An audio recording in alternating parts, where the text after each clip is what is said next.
যে কোনো সম্পর্কেই তো বন্ধুত্বটা খুব জরুরি, তোমরা কি বিশ্বাস করো সেটা? ঋত্বিক বলো, হ্যাঁ, ঋত্বিক বলো। একদমই একদমই একদমই ঋত্বিক আমার প্রেম নিয়ে ঋত্বিকে প্রশ্ন করলে ঋত্বিক কেমন চুপ করে যায়। না না না না কবেও না।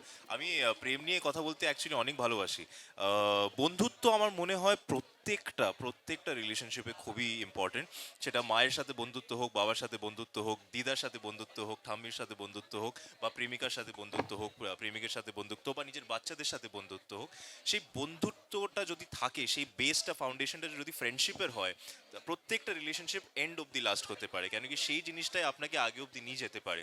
প্রেম, ভালোবাসা, রেসপেক্ট, ট্রাস্ট সব কিছু ইম্পর্টেন্ট, কিন্তু বন্ধুত্বটা এই পুরো জিনিসটাকে একসাথে মিশিয়ে এক জোড় করে দেয়। সেইটা it's the most important factor of any relationship.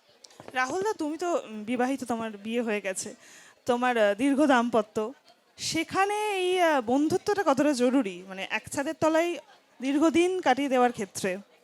দেখো মানে একজন বিবাহিত পুরুষের, কিংবা যদি সে বিবাহিত নাও হয়, সে যদি কারুর সাথে বাদবাকি জীবনটা চালাতে চায়, তাহলে বন্ধুত্বর থেকে বেশি ইম্পর্টেন্ট কিচ্ছু নেই। এবং এই যে ভালোবাসা শব্দটা, এইটা না আহ, তিনটে বন্ধু আছে এটার সাথে জড়িত।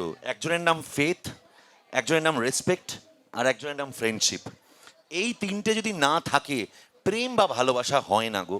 এবং আমি আমার দাম্পত্য জীবনে বলতে পারি, আমরা রোজ ঝগড়া করি, রোজ অশান্তি করি, রোজ আমাদের ঝামেলা হয়।